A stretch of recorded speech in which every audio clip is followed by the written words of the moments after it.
Welcome to Eventualists, real stories, eventual experiences, a new Meetings Today podcast co-hosted by Meetings Today's own Taylor Smith and Hannah Elston of the Event Leaders Exchange. From across the pond in Sweet Home Chicago, these influential next-gen event professionals come as a pair, but you'll easily be able to separate them by their voices. Taylor and Hannah met when their efforts to educate the meetings industry on the need for mentorship brought them to the Inspiration Hub at IMEX America in 2024. What happened in Vegas is revealed in this podcast. I'll let these two take it from here. We hope you enjoyed this first episode of Eventualist. If you like this conversation, add to it. Email me, Maddie Willis, the Eventualist producer, at eventualist.podcast@gmail.com. We look forward to hearing your real stories. Welcome to Eventualists, Real Stories, Eventual Experiences. I'm Taylor Smith. And I'm Hannah Elston, and we're the co-hosts of this brand new business events industry podcast that sheds light on the unexpected realities of life as a next-gen event professional. We are two young leaders who got their starts in the meetings and events industry not too long ago, but we've been here long enough to know a thing or two about what it's like to be the quote-unquote new kid in the office. Which means we also know a thing or two about how to best prepare for the experiences that are likely to come every new professional's way, eventually. And through the Eventualist podcast, we hope to teach everything we've learned so far to all of you. Hannah, what is an eventualist? How did we come up with this term? Do you remember? I do remember. I mean, I think you can take it in a few different ways, but the bottom line for how I would describe an eventualist is someone who will eventually be an industry leader. So someone that has ambition, determination, and the general skill set to do amazing things in their career as they grow from within the industry. So these are young leaders that want to show promise and potential. And then I guess if I had to apply that to us, Taylor, we really wanted our voices to be heard and to push ourselves. And we came together to, pitch and create this podcast. So, I mean, what would you explain as an eventualist? How do you feel about that new term? I think when we sat down to come up with a name for this podcast, we were throwing a lot of terms out there that already exist, right? There's young leaders, there's a future leader, there's rising talent, rising stars, where we hear all these terms and they almost put a little bit of pressure on you. Like, oh my goodness, I'm already like leading in this industry as a young leader. I have to like be all buttoned up and professional. And it's like, I don't know what I'm doing yet. Like, I'm just getting started. So we were thinking about something that put a little less pressure on the idea of being new to the industry and made people aware of the fact that this is a process and there is a learning curve and you're never going to be, totally aware of everything going on in your career because there's always going to be something that can be improved and be better. There's always going to be something that you can learn and eventually you'll figure that out, right? That's where Eventualist comes from. Yeah, not to mention that it's such a clever pun. Let's give ourselves credit. Yeah, snaps for that. Snaps for that. You know what I want to do today is take our listeners back to that IMEX show floor in 2024 when we first met because, I mean, technically we'd met virtually before that. Our friendship had already started. We have to send a shout out to the IMEX team for connecting us to tag team that mentorship session that year. But what do you remember about that day and how did it lead to us starting this podcast? The way that I felt, it was just an instant connection that we had. And to be honest, I feel like in this industry, it's harder for young professionals to find people that are in the same starting point as them. We're mentored by so many great people and great leaders, but it's not every day I encounter someone who's facing the same challenges as I am as a new starter right now. And so when I met you, that connection just felt instant. I was like, this girl gets me. And so what I think is really sweet about this is that after we spoke on that stage, a part of me is like, I'm not letting her go. There's no way. And so I had to think of something that would mean we could still talk every single week, because in the build up to that, I feel like we just connected on a level that I hadn't before. I mean, look at us now, right? I think one of our questions was, what do you wish you could tell yourself now when you look back on that day, the day we met? And I wish we could, we were so little, I feel like. We were like, oh my gosh, I remember our hands sweat, like our palms were sweating, our hands were shaking before we got up on stage and we're both just like, doing like the High School Musical like warm-ups that Sharpay does in the beginning of her show. And it's like we're like helping each other get through it. And now we're both like, we know, I think because of that experience, what it feels like to connect with people who understand you, who can relate. And we were so drawn to that connection and that feeling of not being alone that this podcast happened out of that. And obviously, I always love an excuse to chat. And I think it's translated into the podcast because after that experience, we realized people actually cared about what we had to say. So as much as we were excited to share it, we had such good feedback from doing that panel that, they invited us again to do one last year.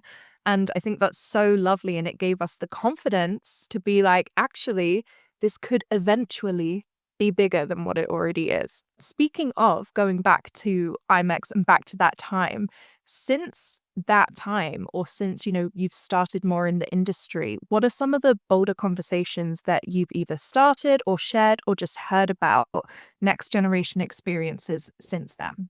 hmm So ours is obviously the one that I feel made the most impact or kind of encompassed so much of what we have been talking about. It was the perfect umbrella for, I think, a bunch of little discussions that I've heard. And it was all about the need for mentorship in the industry. I think that's one of the biggest conversations, most important conversations we've started, because we do need to learn and grow as these new professionals. And we have so many established leaders in this industry who know the industry better than any textbook, better than you'll learn in any classroom. So that need for mentorship is a conversation that I don't think will ever not be important to have.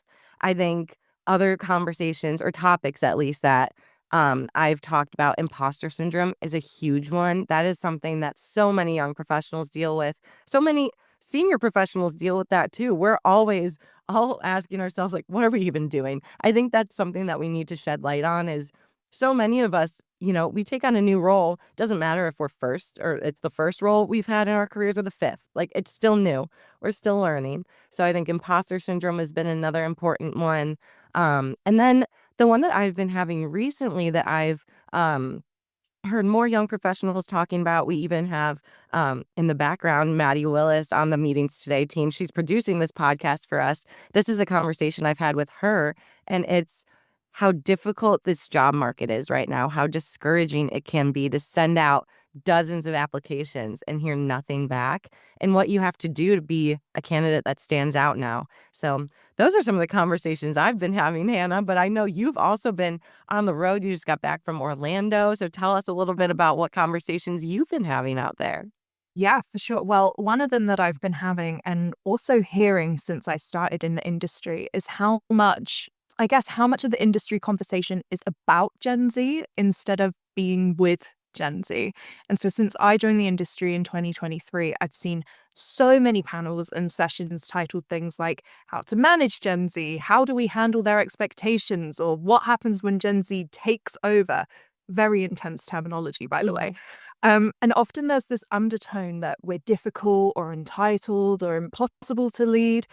But the thing is that I'm tired of hearing a whole generation blamed for what might just be a bad hire or unclear leadership. I'm just going to say it as there is. There's hundreds of factors that can come into play with this. And so there are many next gen professionals who want to work hard, who want mentorship, to innovate, who care deeply about the impact that they leave in their organizations. And those are the stories that don't always get amplified. So one of the reasons that I wanted to start this podcast is because of that conversation. So we can shift from hearing about Gen Z to hearing from them. That's the only way we will ever overcome these unconscious biases and stereotypes that we're being put under. And it's a pattern. It's consistent. It's something that every generation is going to have something to say about the one that follows because of this tech savvy world and just this interconnectedness. It's just like being pummeled on us harder than it has been for past generations, because everything that you see online, even if it doesn't even have to be related to your career, it's just like Gen Z doesn't want to do anything. Gen Z is just horrible. Like, we just suck all the time. And I think we're rewriting that narrative because Gen Z is, we know our values, we know our worth, we know that we don't want to spend our lives working it away when there's so much more out there to enjoy. And I love that you're pointing out the fact that, those conversations too, they're all being made. So many of them, those panels have like all these senior leaders on there. And then there's not a Gen Zer on there talking about Gen Z. Like the panel's literally about us and we're not even invited to the conversation sometimes. Right? It's like knowing someone is talking about you behind your back, but to your face and on an agenda for thousands of people to go and listen to, right? This is the problem, I think, with our generation in particular. We grew up on social media and online. I'll admit we are a little bit chronically online, but we grew up in the era of the mobile phone. We're so invested in it. And so actually, while other generations have experienced this before, we're experiencing it on a different scale. Every time I go on LinkedIn, I'm hearing someone else tell me about my generation and what I'm like. And that has a psychological effect. And I think that is why stuff like this, where we have the narrative and we can share our story, is so important, because I don't want other young leaders to feel the same way that I have felt, in that I've got so much to prove because so many people have negative assumptions about who I am just on my age. That's not fair. And so I hope that we can create a safe space for other people like us. I hope we can too. And I hope that we could show them that it's okay to speak up and use your voice. You need to speak up and use your voice. You have to. I read something the other day that said you have to take accountability for your own advancement in this industry. No one is going to do it for you. We're not in school anymore. Your teacher's not going to be like, hey, let's do some extra credit to help you out, right? We have to be doing this on our own.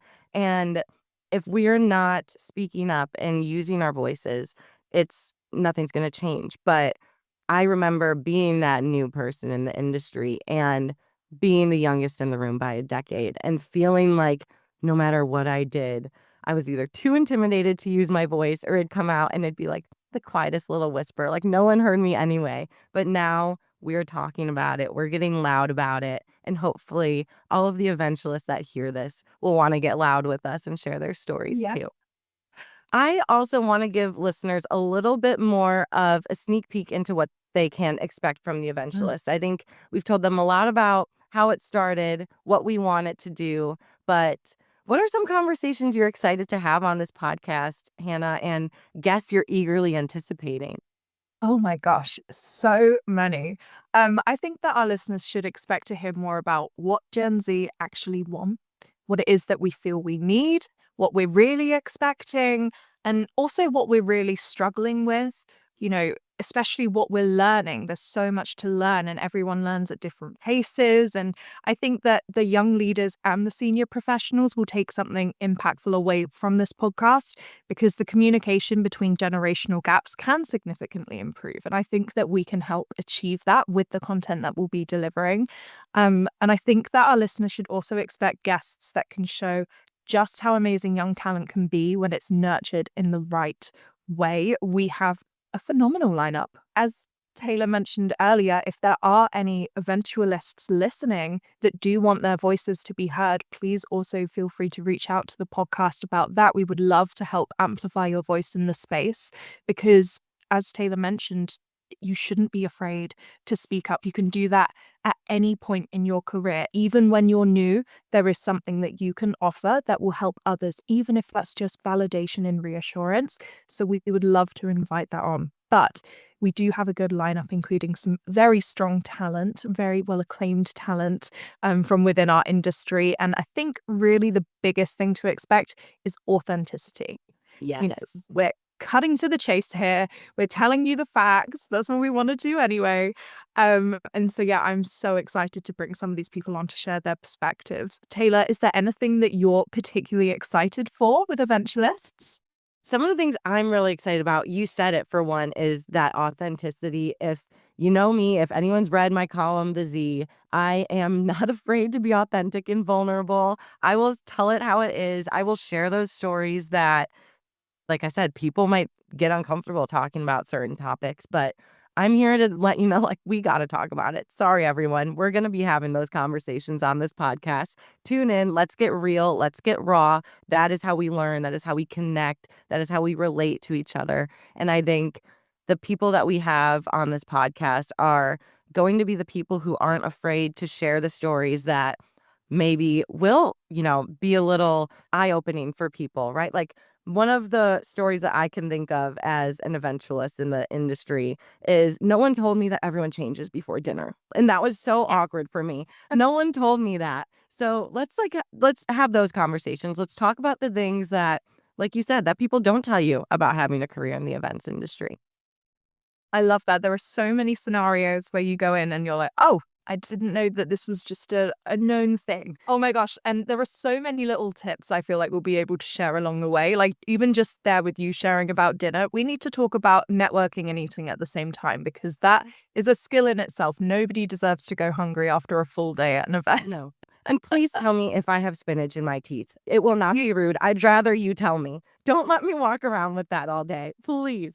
So we will be having those conversations. We'll be digging into things as real as imposter syndrome. We are covering it all on this podcast. And as Hannah said, if you've got a story to share or advice to share with Eventualists, we want to hear it. So please reach out and let us know. I do want to add to that as well. I think that one of the things that makes Eventualists different is that we hope that this is a fun space for young professionals. While this is going to have some heavy topics sometimes, and we're going to hear those authentic and raw stories, we want this to be enjoyable for you guys. We want it to be entertaining, engaging, lighthearted, all the things that make a podcast worth your time. And so I'm really excited for us to, yes, talk about our careers and talk about big picture things, but also do it in a way that we can laugh about it, right? So when we do, as Taylor said, have spinach in our teeth or something goes wrong on site, that we can smile about it and not just catastrophize. And I think that's such a good thing about creating that sense of community between our eventualists is that we can give each other that reassurance and laugh in the face of danger, hopefully. Hannah, I think what you just said is the perfect note to end this first inaugural episode of The Eventualists on. Thank you for sharing your wisdom with our listeners today. Thank you all for listening to the inaugural episode of Eventualists and diving into real questions and experiences shared by us for now and you guys, our listeners, in the future. Whether it's a bold question, an anonymous confession, or a candid conversation with a courageous podcast guest, the Eventualists are here to unpack it, openly, honestly, and without judgment, to help teach emerging leaders lessons they will find useful in their careers, eventually. We're your co-hosts, Taylor Smith and Hannah Elston. This episode was produced by Meeting Today's Maddie Willis. We look forward to sharing more experiences and conversations with you eventually. In this episode and all episodes to come, the Eventualist podcast aims to empower leaders through transparent, authentic, and raw conversations. New episodes of Eventualist will air every third Thursday of the month. Thanks for tuning in.